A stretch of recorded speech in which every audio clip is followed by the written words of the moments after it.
저희가 계속해서 7가지 치명적인 죄, 우리 두 번째 시기라는 제목으로 오늘 하나님의 말씀을 같이 살펴보기를 원합니다. 지난주에는 우리의 영혼을 좀먹고 또 갉아먹고 하나님에게서 멀어지게 만드는 구원받고 난 뒤에 우리의 그 내면의 영성, 또 속사람의 상태,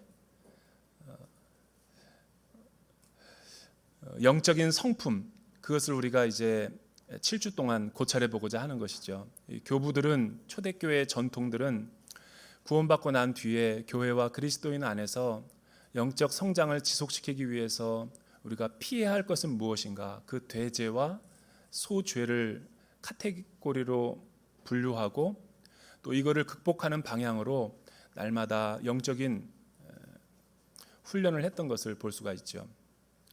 지난주에는 저희가 교만에 대해서 살펴보았습니다. 교만은 하나님 앞에서 무서운 죄이죠.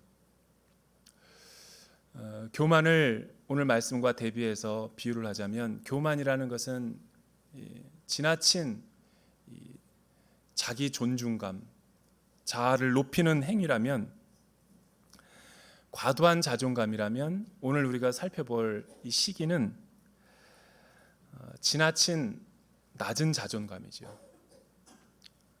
이 낮은 자존감이라는 것은 낮은 자존감대로 상태로 내어버려지는 것이 아니라 다른 것과 섞이고 융합이 되어서 우리의 다른 기질과 성품과 이 케미가 이루어지고 콜라보가 이루어져서 상상을 초월하는 끔찍한 범죄와 죄의 유형들이 나타나게 되는 것을 볼 수가 있습니다.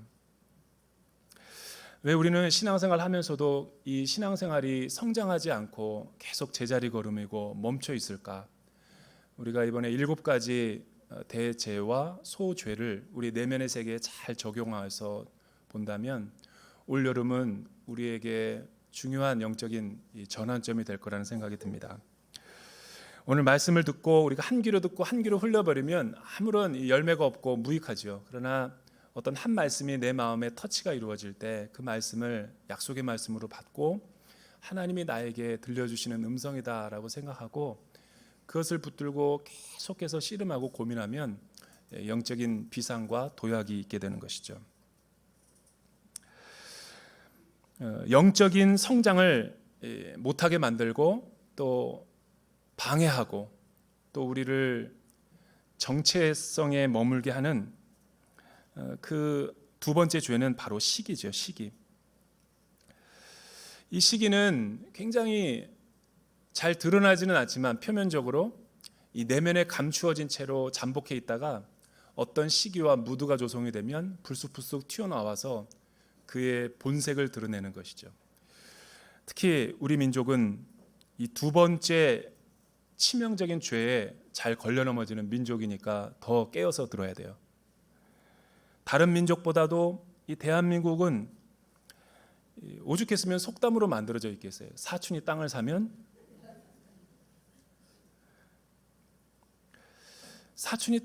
왜 배가 아플까라는 속담이 우리나라에 있을까? 내로남불이라는 말이 있죠. 우리나라가 만들어낸 말이에요. 내로남불. 내가 하면 로맨스요, 남이 하면 불륜이다. 그 깊은 의도를 보면 거기에는 시기심과 질투가 들어가 있는 거죠. 또 하나는 우리는 학연, 혈연, 지연이 막 있어서 뭐 서로 지역끼리도 만나고 동창생도 만나고 동창회만 갔다 오면 우리 모든 남자들이 성토하는 게 있죠. 동창회만 갔다 오면 왜 우리 아내가 이럴까요? 친구 아이들이랑 비교하고 남의 아파트 평수와 타고 다니는 차를 비교하고 나는 뭔가, 나는 왜 이 남자를 만났는가, 나는 어디로 가고 있는가, 막 이렇게 정체성의 혼란을 느끼는 게 우리나라의 문화죠. 목회자들도 예외는 아니에요. 다른 교회가 잘 되면 나는 왜 이렇게 배가 아플까?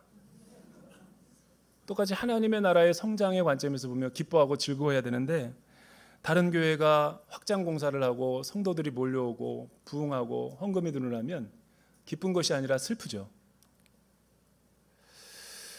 다른 사역자가 사역을 탁월하게 잘하면 박수를 쳐주고 인정을 해줘야 되는데 우리는 왜 그러지 못할까? 우리 내면에 보면 어두운 그림자가 있는 거예요. 시기라는 무서운 죄성이 우리 안에 도사리고 있는 것이죠.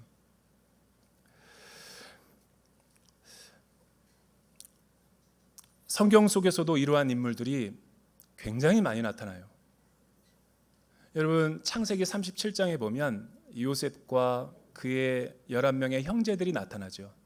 근데 그 37장 11절에서 20절의 말씀 보면 이런 대목이 나와요. 그 형들이 요셉을 시기하여 미디안 상고에 팔아 넘겨버리죠. 그러니까 시기심이 얼마나 무서워 버리는가. 아버지의 관심과 사랑을 독차지해 버리니까 형들이 모의해서 자기의 혈육을 인신매매에 팔아 넘겨버리는 그 죄가 우리 안에 도사리고 있는 거예요. 여러분 사울과 다윗의 질투를 보십시오. 이 사무엘상 18장 5절에서 14절에 보면 우리가 잘 아는 대목이 나오는 거예요. 다윗이 이스라엘의 위기 가운데서 사울도 어쩔 줄 몰라하는 상황 가운데서 어린 소년이 블레셋 군대의 장수였던 이 골리앗을 무찌르고 정복하고 돌아오는 개선문을 통과하고 있는데 사울은 많은 군중들과 사람들의 인기가 관심이 자기에게가 아니라 다윗에게로 가는 것을 보고 분노와 시기와 질투를 하게 되죠. 사람들이 이런 노래를 지었어요. 사울이 죽인 자는 천천히요 다윗이 죽인 자는 만만이로다. 노래 제목이 천천만만. 그런데 위기 가운데서 구해내고 건져내는데도 불구하고 그의 공로를 인정해 주기는커녕 그를 디스하고 끌어내리고 그의 업적을 스크래치내는 것이 사람의 본능이죠. 특히 우리 민족은 제가 자꾸만 우리 민족을 묘하는 것 같아서 그 안에는 나도 포함되어 있는 거죠. 1등을 가만히 안 내두는 민족이에요. 내가 1등 못 되는 거 같이 끌어내려 버리죠. 이게 굉장히 나쁜 죄성이죠. 다른 사람이 나보다 더 탁월하고 더 탁월한 연구 업적과 또 탁월한 이 공로가 있고 또 탁월한 재능이 있으면 그것을 도전받고 배우고 해야 되는데 우리는 그 1등을 잘라버려요. 없애버리죠. 그러니까 발전이 더디는 거예요. 계속. 근데 정말 훌륭한 민족들을 가보면 어떤 민족에서 그 분야의 1위가 되었을 때 미국 같은 나라를 보면 다양성에 또 개방성이 있는 나라다 보니까 물론 어느 정도의 인종차별도 있긴 하지만 그래도 세계 여러 나라 가운데서는 1등을 권위자들을 되게 추켜 세워주고 인정하는 분야가 있는 거죠. 미국 속담에 사촌이 땅을 사면 배가 아팠다 이런 영어 속담은 못 들어봤죠.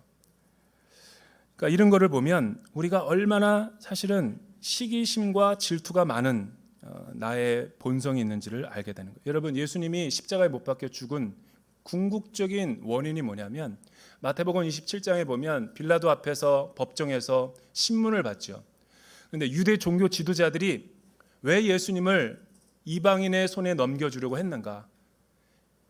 많은 군중들과 무리들이 자신들에게 종교적인 관심과 헌신을 하고 있었는데 그 충성도를 우리 주님에게 빼앗겨 버리니까 하나님의 나라 사역이 흥황해지니까 시기하고 질투해서 결론적으로는 그를 이방인의 손에 넘겨준 거죠. 죽이려고 음모했던 거예요. 그러니까 시기는 죽음을 촉발시키는 근본 원인인 거죠.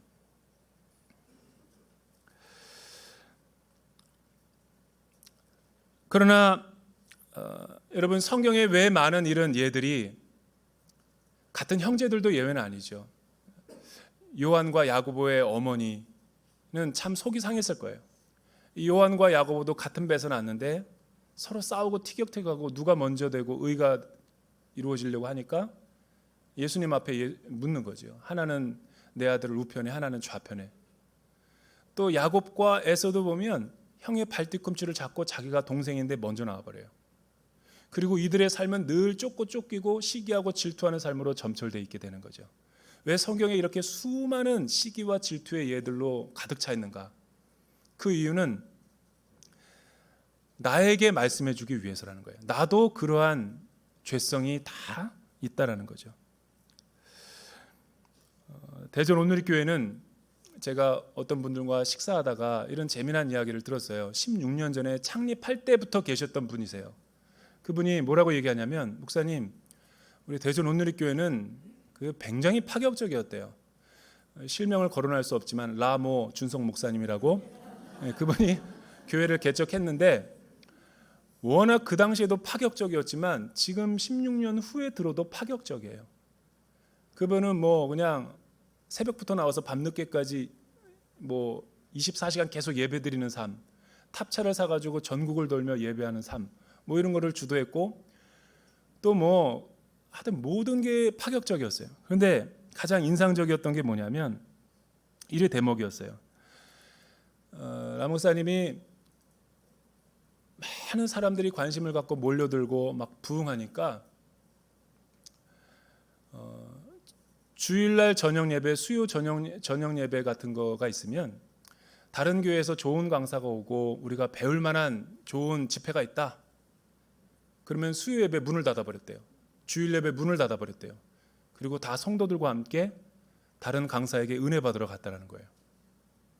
지금 하기에도 보면 되게 파격적인데 그 당시에 16년 전에 계셨던 성도님들은 얼마나 놀랬겠어요.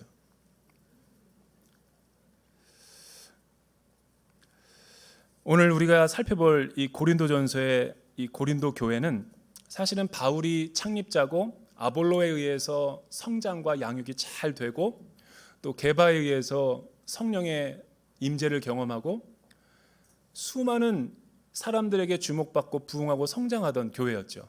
근데 이렇게 잘 성장하던 교회가 한순간에 시기와 질투심에 의해서 분열될 위기 가운데 있는 거죠. 그래서 바울은 이 고린도 전후서를 써서 고린도 교회의 잘못된 영적인 부분을 치리하고 고쳐주려고 이 서신을 쓰고 있는 것이죠. 여러분 1장에 보면 이런 말이 있어요. 1장 12절에 보니까 너희 중에 어떤 사람은 바울파요, 어떤 사람은 아볼로파요, 어떤 사람은 게바파라고 하니, 어떤 사람은 그리스도파라고 하니 내가 참 기가 막힐 노릇이다. 왜 이 사람네들이 이렇게 파를 만들었겠어요? 나는 바울 선생에게서 세례를 받았다. 정통성을 부여하는 거죠. 무슨 소리? 예수님의 12제자는 수석제자는 베드로야. 게바의 그 기름 부심과 안수가 진짜야.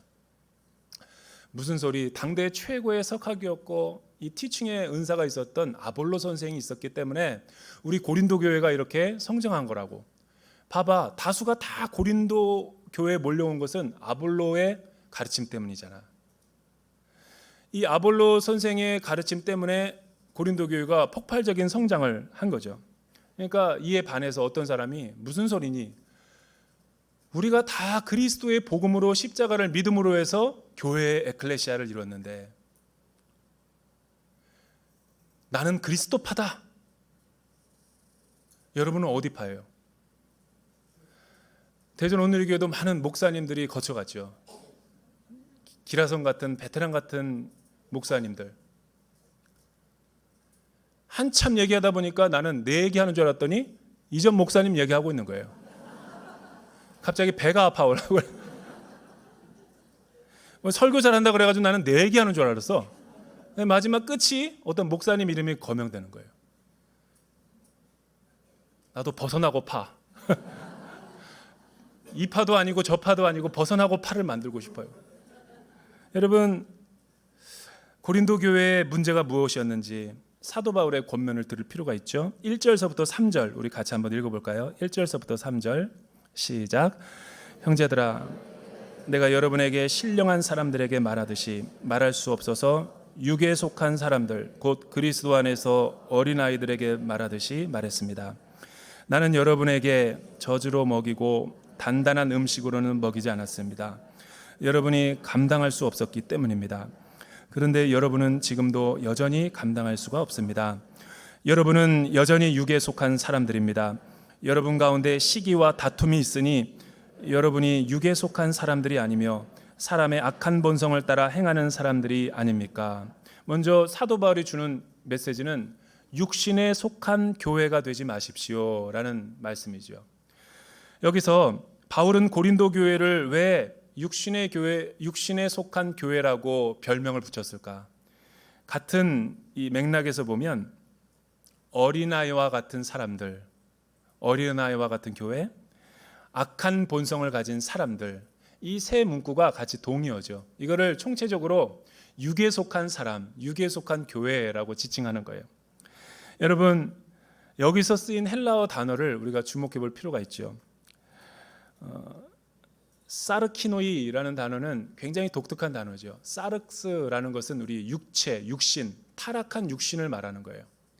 근데 거기에 이 노이라는 이 전멸을 붙여서 무엇으로 이루어진, 무엇으로 특징 지어진 형용사를 만들어 버린 거예요.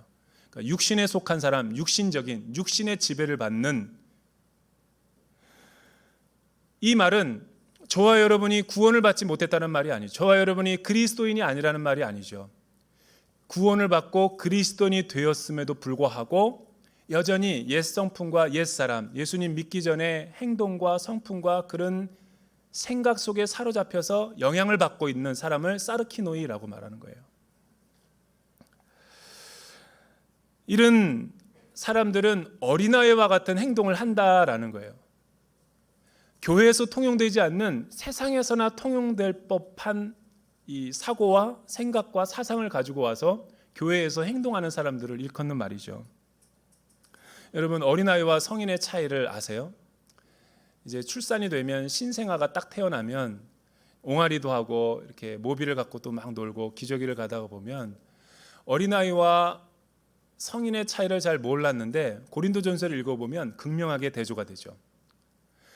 사도 바울이 어린아이와 같은 고린도 사람들아 라고 말하는 것은 어린아이는 두뇌가 발달되어 있지 않고 머리가 발달되어 있지 않아서 성숙을 하지 않았죠. 성장은 할 수도 있어도 성숙이 없는 거예요. 미성숙한 사람들을 어린아이와 같다라고 말하는 거예요. 그래서 보면 어린아이들은 책임감이 없죠. 여러분, 손발이 제각각 움직이는 거예요. 눈도 뇌의 지배를 못 받으니까 신생아들을 보면 따르게 움직이는 거죠. 그러나 성장하고 성숙하고 자라다 보면 성인이 되면 어때요? 성인이 되면 머리가, 뇌가 지배하는 대로 절제도 할 줄 알고 책임도 지고 손발이, 모든 기관들이 머리의 지배를 받는 거예요. 머리 되신 그리스도를 중심으로 하는 그리스도의 몸이 그리스도의 생각과 그리스도의 마음을 담지 않고 그리스도 안에 붙어 있으면서 모든 손발 지체들이 제각각 움직이려는 거예요. 개인주의적인 영성을 가지고 자기 생각과 자기 경험을 가지고 사역팀에서 막 문제를 일으키고 사역을 하는 사람들은 어린아이와 같은 육신에 속한 사람들이라고 말하는 거예요. 사르키노이.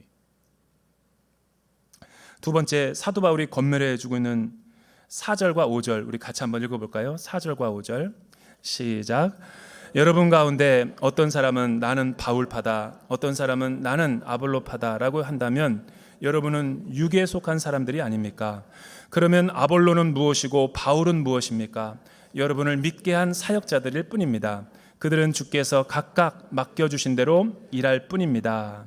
두 번째, 사도 바울의 권면은 미성숙한 행동을 하는 고린도 교회에게 시기심과 다툼이 있는 신앙을 버리십시오라고 권면하는 거예요. 여러분, 왜 바울이 고린도 교회 잘 성장하고 부흥하던 이 교회를 향해서 어린아이와 같다라고 했을까요? 그 이유가 시기심과 다툼 때문이다라고 말하는 거예요.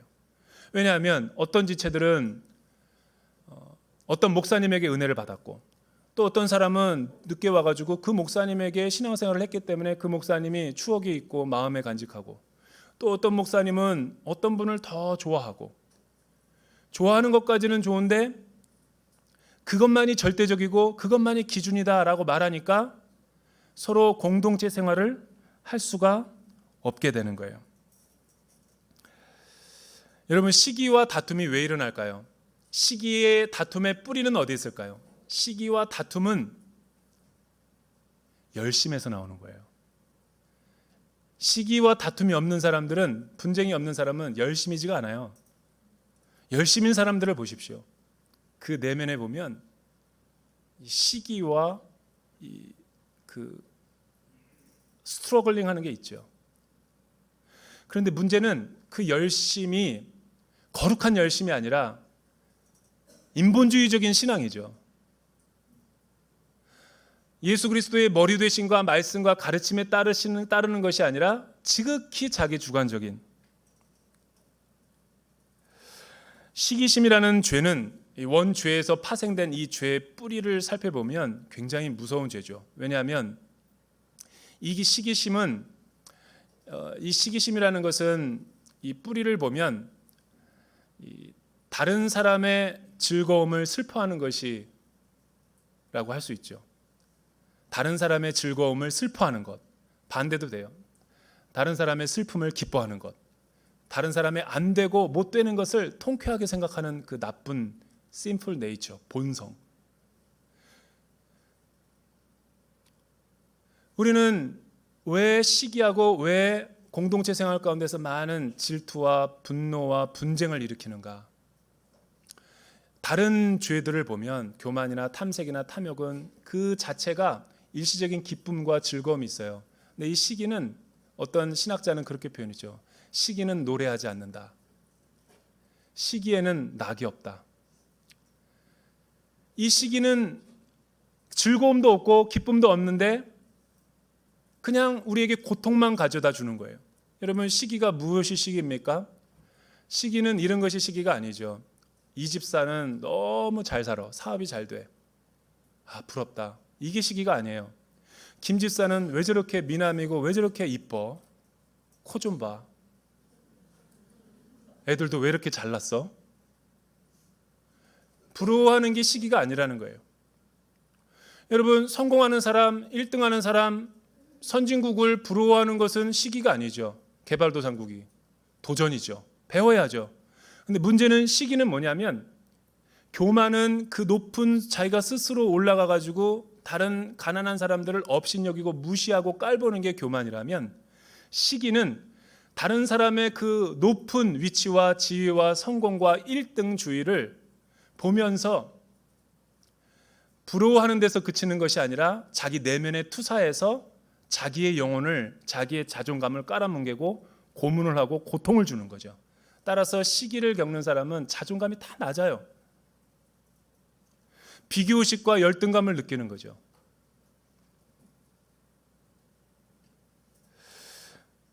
오늘 이 시기심과 다툼을 우리가 경계하지 않으면 여러분, 영적인 생활의 부흥은 우리에게 찾아올 수가 없는 것이죠. 성령의 생각을 해야 되는데 육신의 나쁜 이 악한 생각에 지배를 받다 보니까 계속 그렇게 하는 거예요. 원래는 하나님과의 관계성이 올바로 죄를 짓기 전에는 우리 이 시기심의 구멍에 재갈이 물려 있었어요. 그래서 유출되지 않았다고요. 이 시기심이라는 죄가. 근데 원죄가 저질러 버리고 난 뒤에는 이 구멍에 재갈이 빠져버린 거죠. 그 뒤부터 이 시기심이라는 구멍 안에는, 마음의 구멍 안에는 흘러 넘치는 것들마다 다 악과 결합해서 우리의 마음을 부패하게 만들고 비참하게 만드는 거예요. 여러분, 하나님은 우리를 상품으로 만들지 않았죠. 작품으로 만들었어요. 상품은 비교가 돼도 작품은 비교가 될 수 없는 거예요. 왜냐하면 하나님은 우리를 창조하시고 개인을, 인격을 창조하시고 보시기에 좋았다라고 말씀하시니까. 근데 우리는 끊임없이 비교하고 질투하고 시기심을 느껴서 자기를 고통스럽게 만드는 거예요. 내가 뭐 비교하는 사람을 대단하면 몰라. 나는 이건희 회장보다 내가 왜 이렇게 돈이 없을까 고민하고 절망해 본 성도를 내가 보질 못했어요. 나는 김태희보다 왜 이렇게 미모가 떨어지지? 이한이보다 왜 이렇게 미모가 떨어지지라고 절망하면서 찾아오는 집사님들을 못 봤어요. 다 우리는 누구랑 비교하냐면 옆에 있는 분들 보세요. 다 그만한 사람들과 비교해서 절망하고 고통스러워하고 남들보다 조금 앞서면 즐겁고 남들보다 조금 덜 떨어지면 괴로워하는 거예요. 이게 시기심의 마귀가 부추기는 행위죠. 여러분, 이건희 회장과 워렌 버핏과 재산과 비교해서 나는 왜 이렇게 돈이 없지 열등감 느껴보셨어요? 짐 로저스와 나는 왜 이렇게 주식이 안 되지? 절망해 보셨어요? 마귀가 역사하는 게 그런 거죠. 여러분, 비교할 때부터 사람은 불행해지기 시작하는 거예요. 그러나 하나님의 창조적인 신앙과 비교해 보십시오. 여러분, 하나님과 견주어 보십시오. 예수 그리스도의 성품과 닮아보려고 나는 왜 예수님의 성품에 다다르지 못하지? 이렇게 고민해 보십시오. 열등감에 안 빠져요.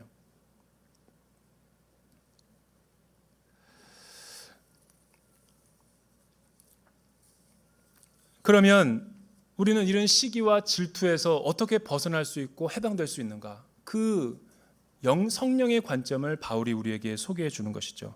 6절에서부터 8절까지 우리 마지막으로 한번 읽어볼까요? 6절에서부터 8절까지 시작. 나는 심고 아볼로는 물을 주었으나 자라게 하시는 분은 하나님이십니다. 그러므로 심는 사람이나 물 주는 사람은 아무것도 아니요 오직 하나님께서 자라게 하신 것입니다. 심는 사람과 물을 주는 사람은 하나이며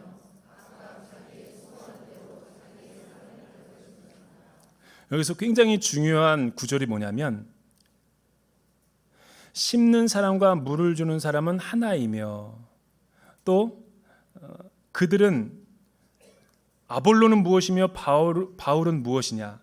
그들은 주께서 각각 맡겨주신 대로 일을 하는 사람이다. 여기 사람이다, 사역자다, 일하는 사람이다 라는 뜻은 이 디아코노스예요. 헬라어로 디아코노스. 디아코노스의 뜻은 종, 주인의 일을 하는 종, 시켜서 하는 일, 그 종을 말하는 거예요.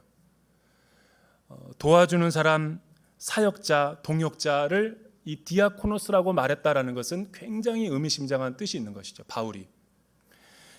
여러분, 우리가 아볼로나 바울이나 게바나 그리스도파를 주장하면 비교식과 열등감에 빠지고 우리는 시기와 질투의 화신이 될 수밖에 없어요. 그러나 이거를 극복하고 나는 어떤 목사님에게 배워도 하나님의 나라의 관점에서 나는 그들은 다 하나님이 맡겨주신 대로 우리에게 믿음을 양육하고 훈련시키는 동역자일 뿐이다, 하나이다라고 디아코노스다라고 생각하면 새로운 관점이 우리에게 열리게 되는 거죠. 왜요? 그래서 예수 믿는 사람들에게 가장 중요한 것은 사회주의에서 말하는 평등주의나 자본주의에서 말하는 경쟁 우도가 아니에요. 신자유주의가 아니라는 거죠. 여러분, 민주주의가 기독교의 대안이 될 수 없어요. 평등주의, 민주주의, 사회주의, 자본주의의 맹점은 뭔가? 이 모든 것들은 인간이 조작해서 조정을 해가지고 이상적인 사회를 만들 수 있다라고 오판한 거죠. 인간의 도덕과 윤리를 너무 높게 잡은 거예요. 타락한 죄성을 우리에게 인정하지 않죠. 우리는 원죄 이후에 이 평등이라는 것과 우리는 이 함께라는 단어를 왜곡시키기 좋아하는 거예요. 평등은 다 같이 잘 사는 거지 다 같이 못 사는 게 평등이 아니죠. 여러분, 평등은 이런 것이 평등이 아니에요. 왜 하나님 저 사람만 저렇게 사용하십니까?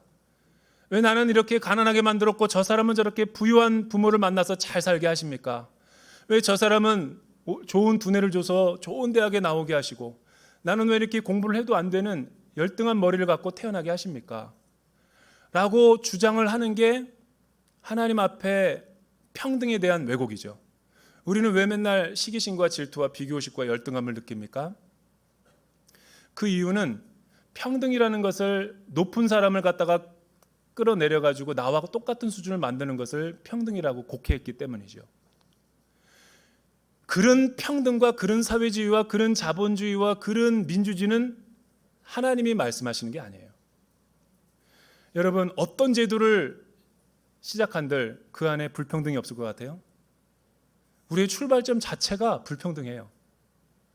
우리 부모와 태생 자체가 불평등하다고요. 그 태생 자체가 불평등한 거를 갖다가 억지로 균형을 맞추고 조화를 맞출 필요가 없죠. 하나님은 그래서 우리에게 주시는 평등은 뭐냐면 차이를 인정하지 않으면 안 된다라는 거예요. 하나님의 백성과 하나님의 나라는 차이를 부정하는 게 아니에요. 빈부격차를 없애버리는 게 하나님 나라가 아니라고요. 차이를 인정하는 거예요. 왜요? 우리는 부르심이 다 다르기 때문에. 어떤 사람은 부유하게 주님 믿은 사람이 있고, 어떤 사람은 교수에서 주님 만난 사람이 있고, 어떤 사람은 치킨집 하다가 부모님 만난, 여기 주님 만난 사람이 있고, 부르심이 다 다른 거죠.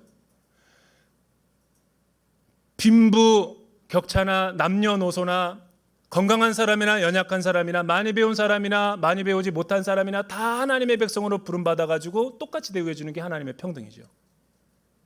그게 하나님의 부르심이라는 거예요.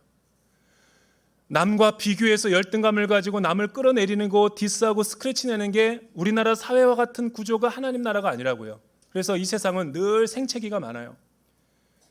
1등을 꼴불견처럼 여기고 지금 이 나라 민족이 이렇게 어려운 것이 하나님의 나라의 관점을 잃어버렸기 때문이죠. 하나님은 여러분의 부르심을 부르심대로 생활하십시오. 부유하게 좋은 대학을 나와서 주님을 만났습니까? 하나님을 찬양하고 기뻐하십시오. 또 여러분 가난하고 몸이 너무 불편한 가운데 주님 앞에 나온 영혼 있습니까? 하나님 앞에 찬양하십시오. 하나님을 기뻐하십시오. 우리는 다 헬라인이나 유대인이나 자주자나 종이나 여자나 남자나 그리스도 안에서는 다 하나이다. 이것이 참된 평안이죠. 평강이고. 그래서 교회 나온 사람들도 교회 나와서 그렇게 배합할 필요 없어요. 왜 이렇게 나는 사업이 안 되는데 김 집사는 저렇게 잘 돼? 우리 아이들은 날마다 가서 지금 너무 많은 죄수를 하고 막 이렇게 삼수를 하는데 저희들은 뭐 아이비리그 가서 왜 저렇게 잘 된대? 배합할 필요가 없죠. 왜냐하면 소명과 부르심을 확인하는 게 중요한 거죠. 아볼로나 바울과 게바를 비교할 필요가 없어요. 여러분 그리스도 안에서 우리가 만난 나를 불러주신 하나님을 찬양해야죠. 그러면 각자의 위치 가운데서 하나님을 영화롭게 하고 존귀하게 쓰임받을 수 있어요. 그래서 여러분 소명과 부르심을 잃어버린 사람들이 이런 고린도 교회를 어지럽힌 거죠. 나는 대전 온누리교회가 하나님의 나라의 영광을 회복하는 그런 교회가 되기를 주님의 이름으로 축복합니다. 야, 대전 온누리교회 오니까 그래서 나도 한번 생각해 보려고 그래요.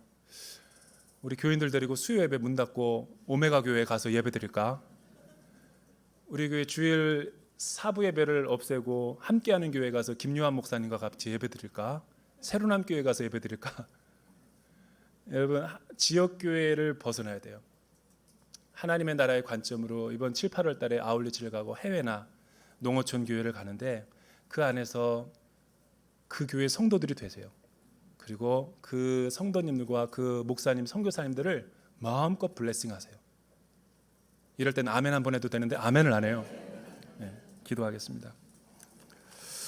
하나님 아버지, 웬 은혜요, 웬 하나님의 사랑입니까?